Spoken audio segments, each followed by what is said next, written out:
veterinário porque ouviu isso, porque não está na hora e vamos fazer, e vamos acontecer. Penectomia, gente.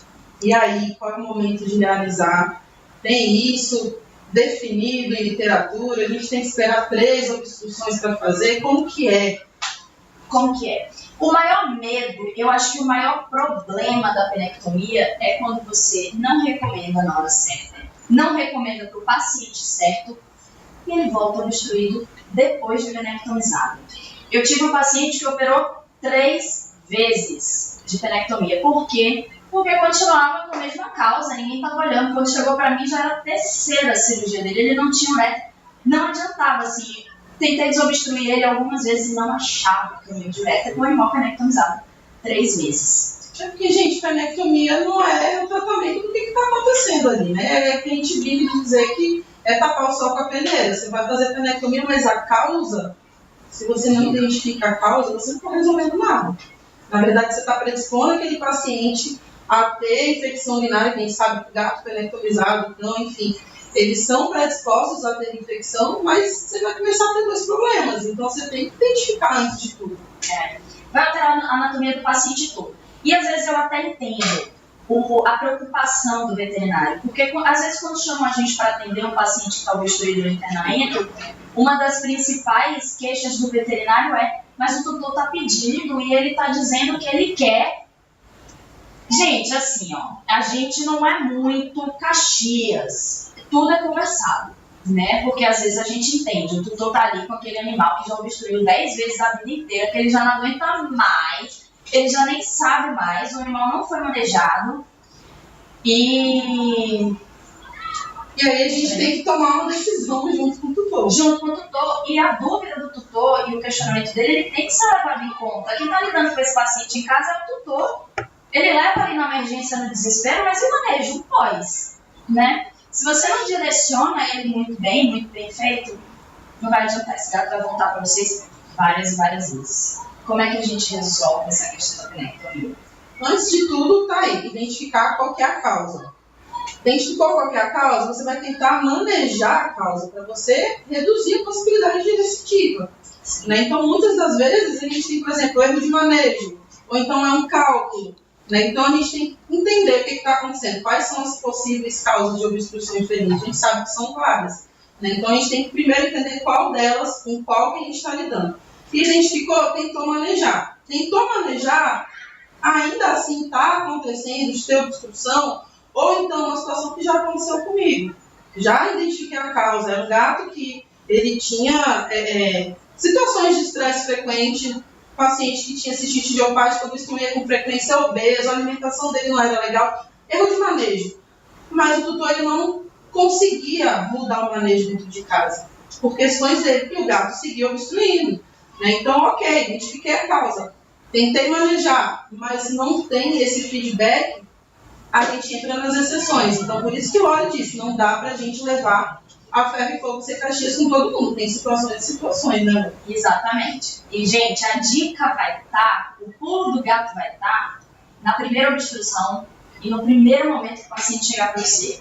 Se você souber o passo a passo bonitinho, respeitar bonitinho o tratamento, a emergência, o passo a passo do que você precisa olhar, do que você precisa fazer, na primeira internação, vai fazer diferença na vida desse gato pro resto da vida dele. Se você identifica a causa logo de início, sabe direitinho o que fazer, como anestesiar, todo o manejo da desobstrução, que som utilizar, raspar ou não raspar, fazer cisto de alívio ou não, tudo isso faz diferença, tá bom? E a cisto de alívio? É outro tópico, né, gente? É muita dúvida, é muito comum essa dúvida, né? É muito comum. É muito polêmica. A gente gosta de uma polêmica, né, gente? Vemos. Trabalhar com nefrologia é isso, né, gente? Exatamente. E aí, cisto de alívio? Faz, não faz? O que você acha, gente? Dá pra fazer.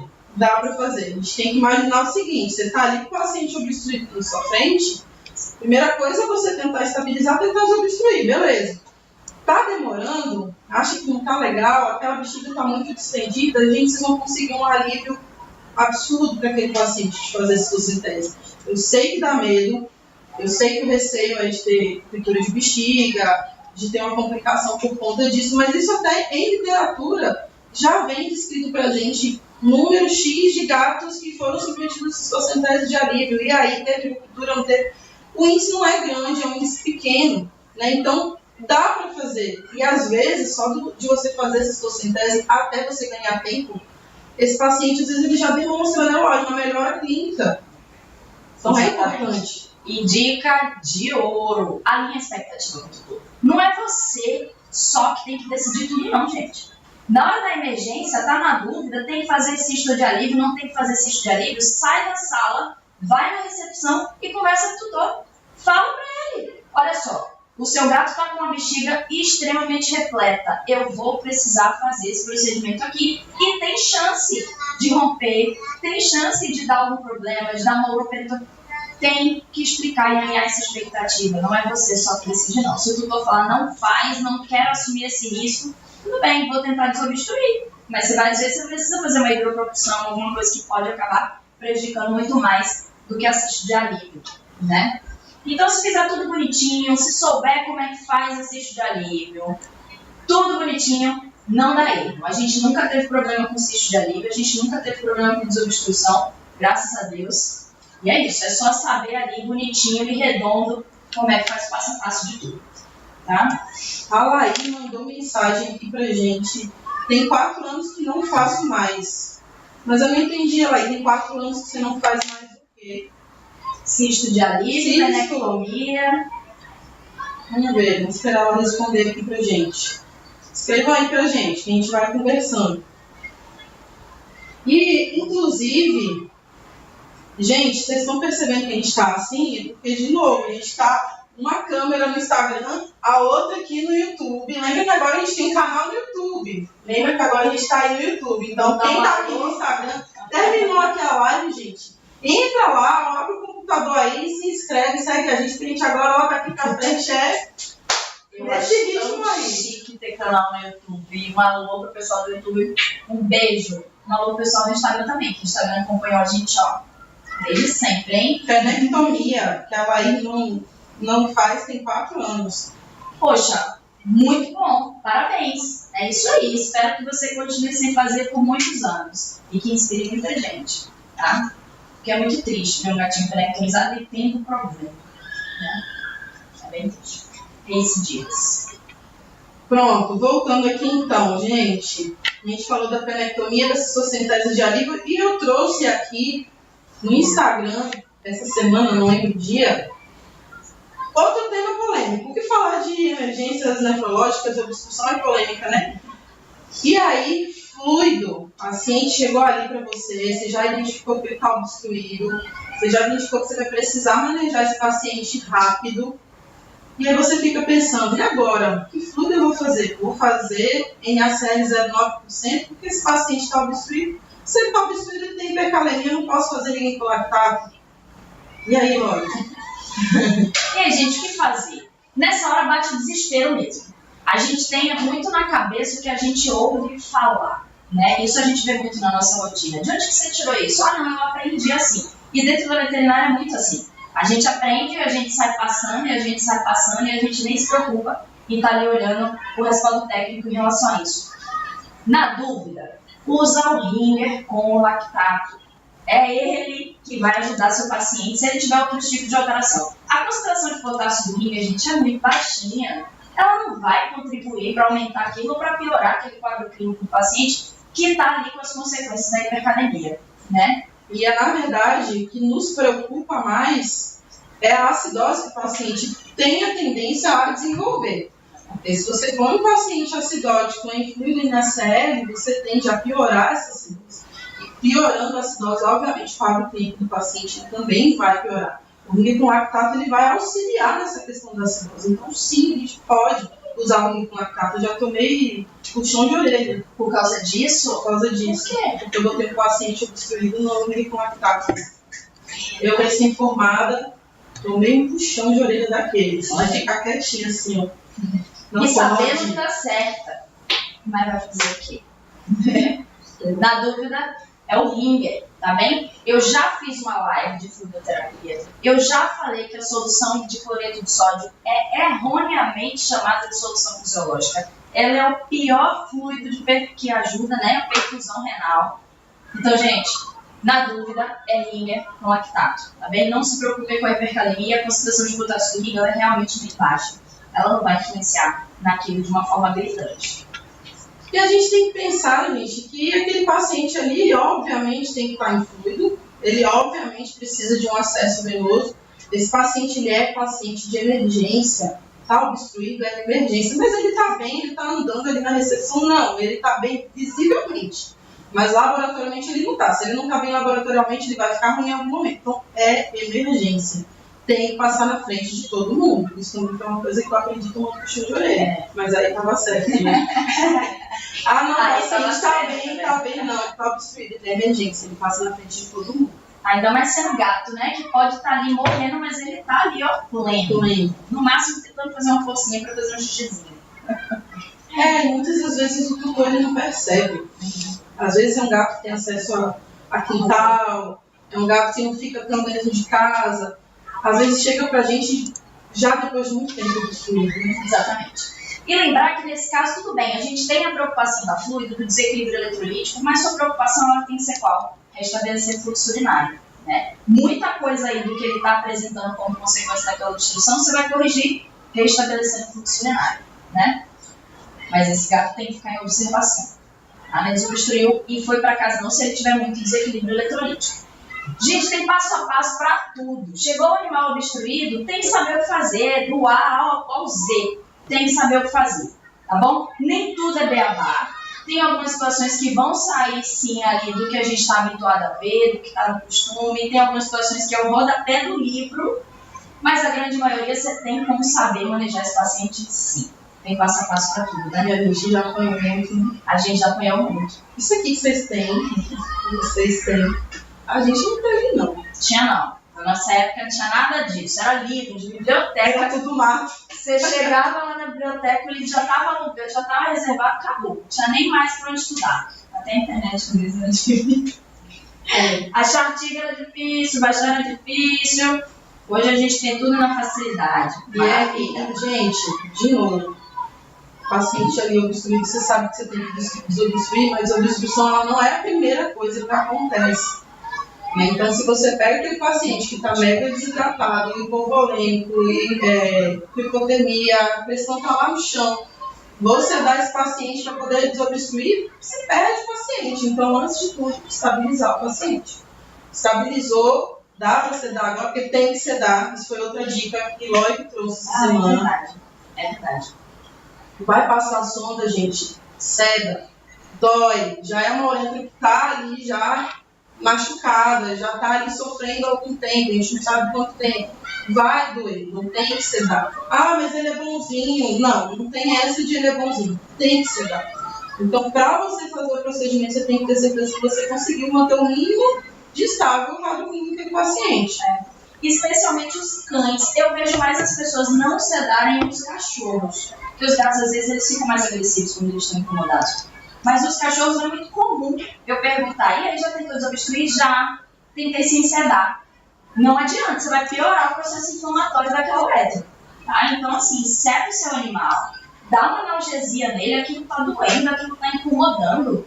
Né? A gente sabe que dores de cálculos nos seres humanos está entre as 3 piores dores do mundo, cálculo de ureter. Mas dói. Desculpa, gente. Mas dói muito. Aquilo está inflamado, tem uma reação, tem um edema ali enorme na uretra. Se você não seda, vai piorar. Até o pós, você vai até aumentar o tempo de internamento daquele paciente. Então, ceda o seu paciente, faz analgésico dele. Os gatos têm até uma forma de você fazer um bloqueio ali por dentro, né? Que melhora muito, porque a uretra relaxa muito. Tem medicações que você pode usar na anestesia que ajudam no relaxamento de uretra e que isso vai te ajudar na desobstrução, tá bom? Então tem que saber como é que maneja esse paciente. É claro que a gente está pensando no paciente, mas a gente tem que pensar na gente também. Então o paciente está ali mais relaxado, mais tranquilo, não está sentindo aquela ação mecânica da sonda, da desobstrução, e aí facilita para a gente conseguir passar a sonda, que a gente sabe, né, gente? Muitas das vezes, na maioria delas, não é tão simples assim. É bom quando chega aquele paciente só de fazer a massagem peniana, né, já sai o plugzinho. A gente sai cheia de xixi, aquele xixi com aquele cheiro maravilhoso, a gente sai feliz. Exatamente. E ainda tem aquelas emergências de quando a gente não consegue desobstruir nosso paciente. Então vamos lá. Vamos criar um cenário aqui. 2 horas da manhã, você tá lá deitadinha na cama do plantão, a buzina, pé. Quem é que não tem desespero nessa buzina? Pé. Aí você vai lá, com aquela cara de quem acabou de acordar, recebe logo o tutor, ele vem desesperado. Tem 2 dias que meu gato não urina, ele tá desesperado. Tudo bem. Aí você vai lá, põe o gatinho, faz tudo bonitinho, tenta desobstruir, você tem 2 horas suando em cima do animal e não desobstrui. E agora? Vai ligar pro cirurgião, ele vai, não, mas ele só vai conseguir vir amanhã porque o anestesista não pode, estar com o filho em casa, não conseguiu falar com o outro. Gente, agora essa bexiga vai romper? Tem manejo para isso? Tem. Tem manejo quando você não consegue desobstruir o seu paciente. Mas nesse caso tem que ser o quê? Tem que ser por estresse, não pode ter cálculo. Até isso, tem que saber a causa lá na hora. Tem manejo, sim, para paciente que você não consegue desobstruir. Tem manejo para aquele tutor que não tem condições de manter o paciente internado em casa, que você tem que fazer o tratamento em casa. Tem passo a passo para isso também. Né, Bia? E é importante, quando o tutor, uma coisa que eu sempre falo, eu sempre falava para os alunos, e eu falo isso para quem já é formado também. A gente acompanha bastante casos de pacientes que o tutor não sabe, na maioria das vezes, trazer para a gente de forma explícita e clara o que está acontecendo. Então, a gente pega muito paciente que o tutor diz, meu gato, ele não está urinando. Quem já tentou falar comigo sabe tanto que eu falo isso. Meu gato não está urinando. Aí a gente vai lá, pega a folhinha de anamnese, entra no sistema, tutor refere a anúria. Como? Eu fico assim, vem pra cá agora. Como que você sabe que aquele paciente está em anúria? Como é que você está botando ali que o paciente está em anúria? Você mensurou o débito urinário desse paciente? Não. Então você não sabe se ele está em anúria, você não sabe se ele está urinúria. O único jeito de você afirmar que o paciente está com orgulho com anúria é se você mensurar o débito. Então, se o tutor te diz, meu gato não está urinando, a primeira coisa é você entender, não está urinando porque ele tenta e ele não consegue, ou ele nem tenta. Ah, não, ele tenta, fica lá na caixinha de areia, faz força e não consegue. Aí você coloca esse gato em cima da mesa, vai fazer exame físico, palpa, abdômen, a bexiga está lá estendida. Esse gato está em anúria, ele não está em anúria, a bexiga está lá estendida, está repleta, ele está produzindo. Ele não está conseguindo eliminar. É diferente. E isso é importante até para a gente puxar outro tópico polêmico aí. É verdade. Tá sem urinar. E agora? Usa diurético? É manipol? É furosemida? Isso é uma dúvida também, né? Vamos sair um pouquinho de obstrução, né? Vamos sair um pouquinho de obstrução. Assim, emergência é um tópico que a gente ficaria aqui no fim de semana inteiro falando. Não tem como a gente esmiuçar muita coisa. A gente está trazendo o que são as questões mais rotineiras, né, na nossa rotina clínica. E isso é uma coisa que a gente bate muito nessa tecla, porque a gente recebe uma mensagem lá. Não tá urinando. Tem não sei quanto tempo sem urinar. Aí fica eu e Bia, tá, mas não tá urinando. Palpa a bexiga. E aí? Aí não responde, aí demora. Aí a gente já tá aqui, ó, puxando os cabelos. Meu Deus, mas e aí? Não tá produzindo, a gente precisa começar esse protocolo logo. E a gente manda lá o beabá desenhado. O que vai usar primeiro, dose que vai usar, o que vai usar depois, quanto tempo vai demorar para esperar a resposta, produzir urina, não produzir urina, já olhou o ultrassom, está produzindo urina, porque às vezes a pessoa fica esperando a produção de urina sair na caixa de areia. Não vai sair na caixa de areia, né? A gente tem que sondar, tem que avaliar e tem que calcular débito urinário. Débito urinário não é urina fisiológica, não é estar urinando, né, Bia? Números, gente, números. A gente quer números. Quanto que aquele paciente está produzindo por hora? Quantos ml de urina ele produziu? Tem que calcular, é cálculo. Quem diz que quem vai trabalhar com veterinário não vai trabalhar com cálculo, não tem matemática, esquece. Não vem dizer pra gente, não, ele está produzindo bem. A gente quer saber quanto que ele está produzindo. Porque a gente sabendo quanto, às vezes ele produziu realmente, mas ele está oligúrico. E aí já tem que intervir, já é um paciente que talvez a gente precise entrar com diurético, sim. Se a gente entra com diurético com um paciente que não precisa, ou então a gente demora de entrar, não, ele está produzindo, mas não sabe quanto, ele já estava com a produção baixa, é tempo que a gente perde. E você sabe calcular débito urinário? Você aí no YouTube sabe calcular débito urinário? Tcharam! E quando você não consegue sondar seu paciente, e as fêmeas, as pinchers, e os gatos, gato fêmea. Sondou gata? Não, nunca sondei Sondei gato. uma vez. Sério? Nossa, tá maluco. Eu acho que muita gente nunca sondou gato. No final da residência, que tem aquele período de estágio que a gente precisa fazer fora, Sim. eu fiz lá em Jabuticabal, na área de nefro. Aí tinha uma, não lembro se era mestrando ou doutoranda, que ela tinha que sondar fêmeas, sedava mesmo. Eu fiquei maravilhada. Ela, você quer? Eu fiquei assim, eu não consigo. Ela consegue. Foi, menina, foi a única vez na vida. E foi? Nunca sondei gato. Mas tem forma de você mensurar débito urinário de pacientes que você não consegue sondar também. Gente, tem forma para tudo dentro da veterinária. A gente tem que ajustar tudo, né? Ó, o Diego tá perguntando aqui, e aí, de Hugo! O Hugo entrou, gente. O Hugo é o neto mais pobre que eu conheço. Seja bem-vindo. Di tá perguntando aqui, esse paciente já tem que ficar em circuito fechado, né? Para mensuração de débitos, sim. Você precisa entender ali quanto é que ele está produzindo de urina. Então tem que ficar armazenadinha a urina. E tem que ter certeza que a sonda está dentro da bexiga e que está drenando o conteúdo total. Se você tem ultrassom na sua clínica, é maravilhoso, porque você pega o transdutor, passa ali na bexiga, você sabe se ela está vazia, se tem algum resquício de urina ali, né? Se não tem ultrassom, vai na palpação. Você também tem como... Quer dizer, os gordinhos não dá tanto, né? Mas os felinos dá para você avaliar ali na palpação se está tendo produção de urina ou não, mas tem que ficar no circuito fechado sim. E isso que o Lloyd falou, de ter certeza que a sonda está no lugar certo, parece besteira, gente, mas é muito importante também, porque às vezes a sonda ela não está no local certo, não está com o fluxo ali direitinho, o paciente estava produzindo. Ah, não, está com a produção baixa, vamos fazer direto. Não, na verdade, você tem só que recolocar a sonda, ajustar a posição. Pronto, você vê que ele está produzindo. Mas beleza, a gente viu, calculou, o débito está baixo, está em oligúria, ou então está em anúria. E agora, José, posso fazer o diurético? Primeiro você tem que pensar que a gente está falando do paciente em ira. Vamos ao paciente em ira. Injúria renal aguda. O paciente chegou ali para você em ira, qualquer motivo que seja, ele está em ira. Você já conseguiu classificar se é uma ira pré, pós-renal? Pós-renal, a gente já falou de obstrução, né? Sim.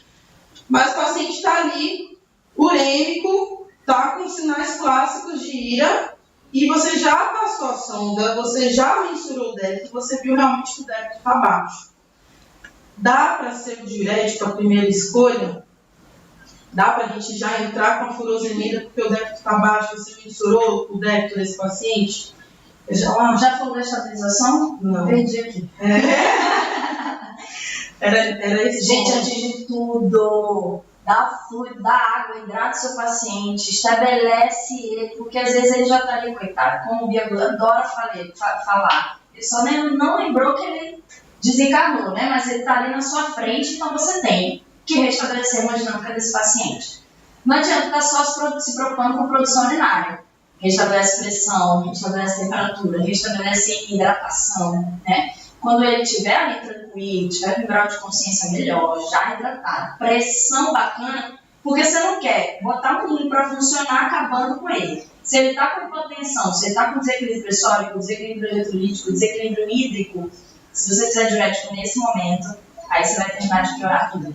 Então, restabelece a hemodinâmica dele. Depois você pensa no que você vai fazer de diurético. Até porque, gente, às vezes a causa da ira é uma desidratação, que é uma causa pré-renal. Aí você está ali com o paciente que está uma uva passa, você vai e faz diurético. Então, calma, estabiliza. É lindo de ver. Quando a desidratação é bem tranquilo. Né? Bem tranquilo, sim, né? Tem que descobrir por que está desidratado, o que foi que aconteceu. Mas é porque vai comparar um paciente que está ali em ira porque está desidratado, que é aquele paciente que você faz o bioquímico, ele está desidratado, está ureia-create lá no céu. Aí você hidrata o paciente, começa a melhorar, e o paciente vai melhorando clinicamente. Não precisa de entrar de cara assim com diurético. Então eu falo mais tranquilo, porque quando você vai comparar com um paciente que está com uma injúria renal aguda, renal de fato, aí o esquema já é outro. Aí a gente entra na questão dos diuréticos. Aí a gente pode pensar realmente, eu já hidratei, já está mais estável, mas não está legal ainda. Está lá produzindo pouco ou ainda continua em oligúria ou em amúria. É bonito, né? Restabelecer um paciente assim, quando a gente reverte isso. É muito bonito ver um paciente desequilibrado e no final do plantão ele está lindo, brilhando, todo perfeito, todo equilibrado. Mas em relação aos diuréticos, o que usar? A dúvida do diurético, de qual diurético usar, vai muito de onde que está sendo o problema. Claro que você está numa emergência, você não vai ficar ali parado para entender se a obstrução está sendo glomerular, se a obstrução está sendo tubular. Nem sempre a gente vai entender sobre isso. A gente não faz biópsia renal, não tem onde saber exatamente onde é que está o problema no rim do seu paciente. Então, na dúvida, se é tubular, se é glomerular, por que eu estou falando isso? Porque tem diurético, a furosemida, por exemplo, ela vai agir lá na alça. Então, para ela agir, tem que ser tubular a obstrução, né? Porque ela tem que chegar no túbulo. E o mannitol vai agir onde? Lá no glomérulo. Então, para ele agir, tem que ser glomerular a obstrução. Na dúvida, você vai ter que usar os dois. Agora, como fazer? Com quem começar? Quanto tempo esperar para ter resposta? É esse passo a passo aí que é importante que vocês têm que saber. Tem que saber se faz diferença, né? Tem perguntinha aí pra gente? Tem perguntinha. Eu sem querer fechei e saí, eu perdi alguns comentários, mas eu lembro que eram coraçõezinhos, palminhas, mas desculpa, gente. Aqui tem uma Aqui. Aqui, ó. Hugo mandou as nefrostats. Você que é o nefropop, Hugo. A gente você pode é pop. Não é? Como é que compara com um rapaz desse? Vivi, mandando um coraçãozinho. Lindinha, linda. Obrigada, Vivi, pela presença. Bertinho, um beijo. Mandou uma pergunta aqui no final. Vou chegar na sua pergunta. Deixa eu ver aqui de Diego primeiro. Beijo, Mi. Qual a melhor sonda para gatos? Isso é. Qual a melhor sonda para gatos? Acho que daqui eu consigo já acompanhar aqui. Obrigada. Ó, para a gente falando em melhor tipo de sonda, antes de tudo a gente tem que pensar o seguinte. As sondas mais rígidas, elas não são sondas que a gente usa para manutenção.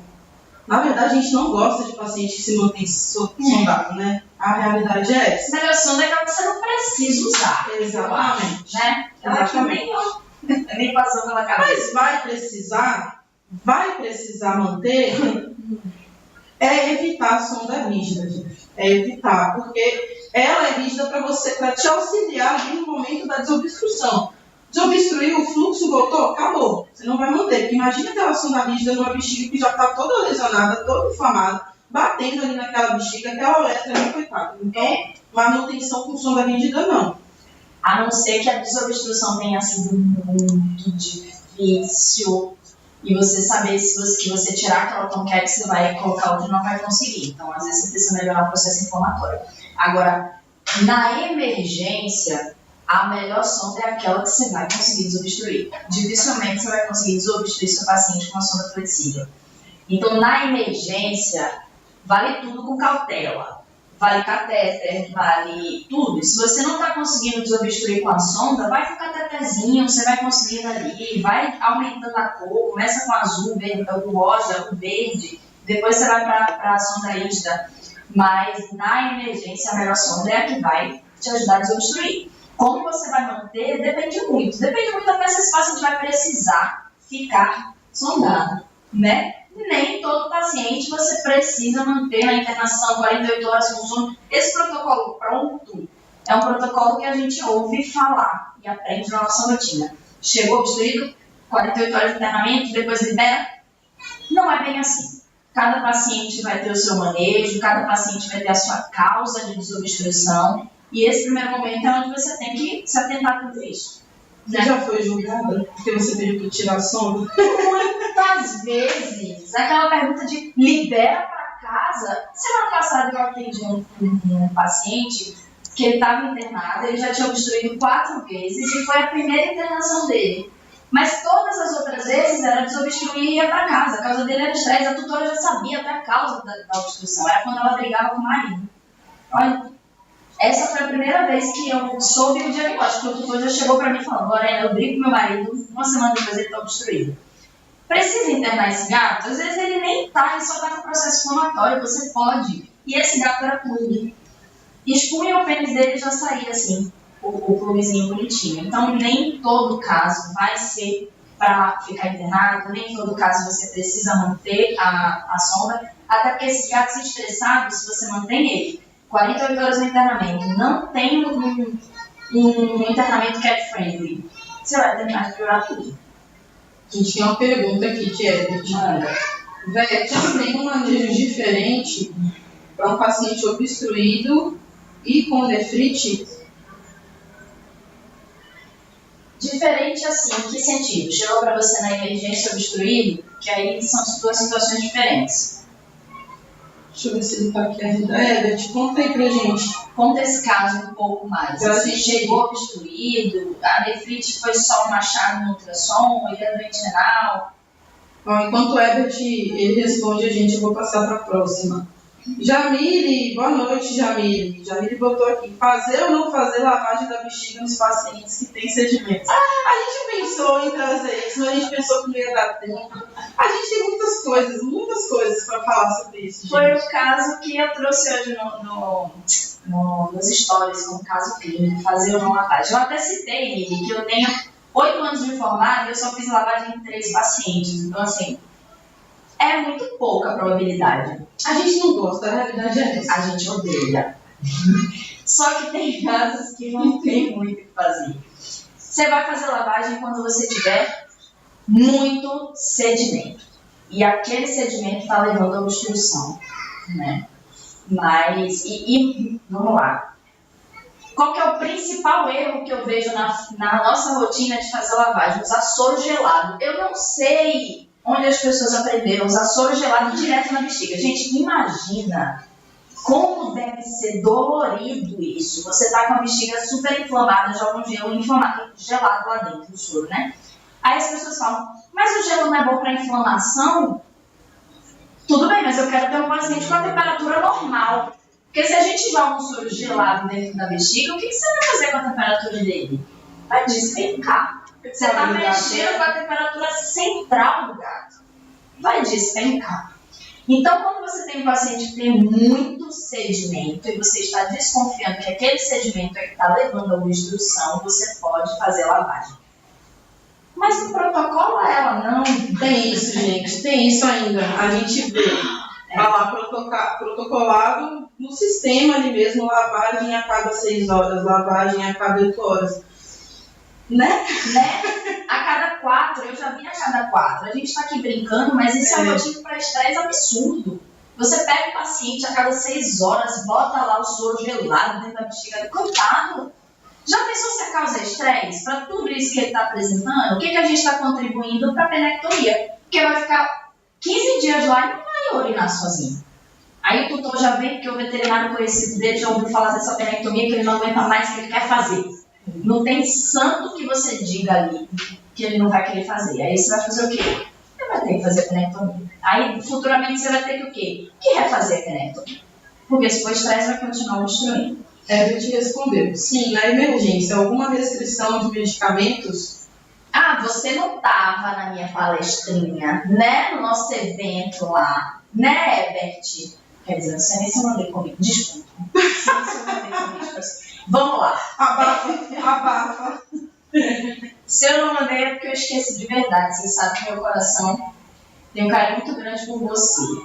Mas vamos lá. Qual é a contraindicação de uma nefrite e um gato obstruído? Eu acho que a gente pode trazer 2 tópicos aqui que nesse assunto, nessa questão que a Herbert trouxe, é que a gente mais escuta. São as que a gente mais escuta. O uso de anti-inflamatório, o uso de antibiótico. Né? É muito comum a gente ver paciente felino que foi desobstruído, está em uso de antibiótico. Mas por que ele está usando antibiótico? Como é que está a urinária desse paciente? Tem bacteriúria? Tem criúria? Esse paciente ele tem urocultura? Não tem. Mas por que está fazendo antibiótico, então? E o pior é quando prescreve emo. Né? A gente vê. Então, assim, Gente, antibiótico, às vezes, eu fiz a desobstrução, mas eu acho que não foi da forma mais asséptica possível, e aí eu preferi entrar com antibiótico. Então não é porque tem uma cistite bacteriana associada. Não tem. Não tem por que fazer. Isso de imaginar que o antibiótico vai ter uma ação profilática a nível de trato urinário inferior, por conta de uma desobstrução que talvez não tenha sido feita da forma mais asséptica possível, isso não é efetivo. O que você pode fazer nessa situação, se você suspeitar que pode estar acontecendo, é você monitorar esse paciente com exame de urina, faz uma cultura desse paciente, começou a ter alteração, beleza, você pode começar a fazer. Mas se não tem por que fazer. Então, primeiro, antibiótico. Ainda mais se tiver sondado. Né? Paciente sondado com antibiótico. E anti-inflamatório? Não ficou muito claro para mim, Herbert, se esse paciente ele é doente anacrônico. Mas, assim, o anti-inflamatório, eu não sei se você perguntou por conta da nefrite ou por conta da obstrução da inflamação na bexiga. A gente não tem muito embasamento técnico para dizer que o anti-inflamatório, tanto não esteroidal quanto o esteroidal, vai agir na parede da bexiga. Você não tem respaldo técnico para isso. A recomendação é quando, se no momento da desobstrução você lesionou muito o pênis. Se você gerou um processo inflamatório ali no prepúcio muito intenso, aí você pode... Vamos esquecer a nefrite. Você poderia usar um anti-inflamatório nesse paciente obstruído que está hidratado, que você já restabeleceu a hemodinâmica dele, que não é doente anacrônico. Nesse caso aí na nefrite, aí eu teria que tentar entender a causa para isso. Né? Por que inflamou esse rim? Porque está obstruído há muito tempo e tá, não sei, assim, tem que entender a causa. Se você está perguntando do anti-inflamatório também por conta da nefrite, não, a gente também vai usar não. Aí a gente vai tentar identificar a causa, tentar restabelecer isso daí, tentar entender se a obstrução está relacionada com a nefrite, se é um processo infeccioso. Vocês sabiam que até a idade do paciente de vocês, felino, interfere no nosso possível diagnóstico se é infeccioso ou não? Os gatos com menos de 6 anos, a maior chance, a maior probabilidade de obstrução é por estresse, é cistite intersticial. Os gatos acima de 6 anos, a maior probabilidade de obstrução é por infecção. Então, um gatinho idoso que nunca obstruiu a vida inteira, ele obstruiu a primeira vez, pode sim ter um processo infeccioso ali. Se a gente for demorar muito para ter exame, a gente pode usar essas informações para dar uma direcionada em relação a isso, né? Mas se você perguntou do uso do anti-inflamatório ou por conta da obstrução ou por conta da nefrite, não tem recomendação, a não ser que você tenha lesionado muito o prepúcio dele, porque ele vai ficar no veneno, vai causar dor, aí sim o anti-inflamatório pode agir ali. Olha, eu tô adorando, tem um monte de comentário aqui já. Amor, Vivi botou, lava sim, Loriama. Viviane, amanhã a gente vai conversar. Alaí, nunca ouvi falar em soro gelado, que bom. Que bom! Continua sem ouvir, não queria nem ter falado aqui pra você, então. Lai, se for necessário entrar com os 2 diuréticos, furosemida e manitol, no caso do paciente com anúria, oligúria, acho. Qual melhor administrar, qual escolher primeiro? Tem mais pergunta? Porque a gente pode pegar a pergunta dela para trazer a nossa cereja do bolo, gente. Segura aí, Lai. Segura.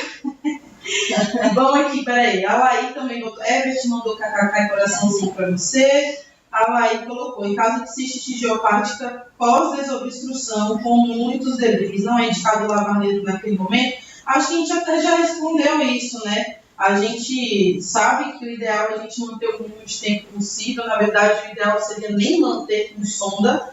Mas, claro que tem casos, quando a gente vê que tem ali muito sedimento, foi difícil, às vezes a gente precisa dar uma seguradinha assim, que o paciente ali sondar. Olha quanto a gente... Inclusive, legal. Uso a condroitina. A Laí botou. A condroitina também não tem muito embasamento técnico dizendo que ela age ali na parede da bexiga, não. Assim, mal não vai fazer, mas não tem muito respaldo para usar, não. E Herbert mandou palminhas, esclareceram muito. Igor, tudo bem, Igor? Obrigada aí pela presença. Gente, eu tô adorando, vocês estão escrevendo bastante. Escrevam mais, que a gente gosta de conversar. O que você acha da gente... Acho que chegou a hora, né? Da surpresinha. A gente já pode falar da nossa surpresinha. Ninguém perguntou mais nada aqui. A gente pega o gancho aqui da pergunta de Lai.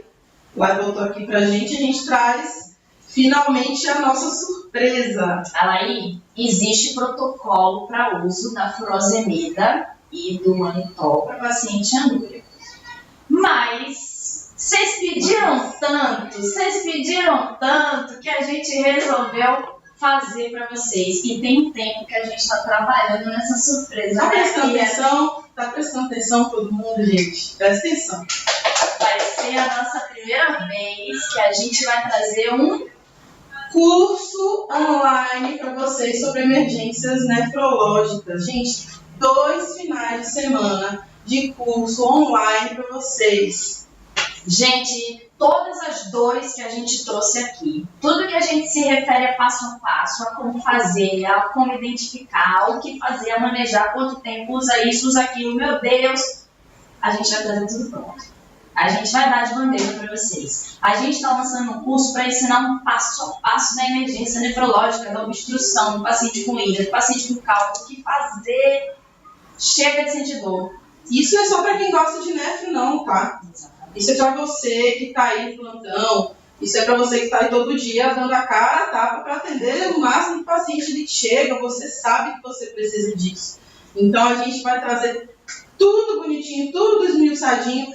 E tem mais também, tem muito mais, gente. Ai, meu Deus, essa é a cereja do bolo. Não, antes, calma. Antes. A cereja do bolo a gente achou até curiosa, gente. A gente vai ter um material digitado de apoio para quem for fazer o curso. Então não é só aula online, vendo, ouvindo a gente. Não, a gente tem material bonitinho para vocês acompanharem essas aulas.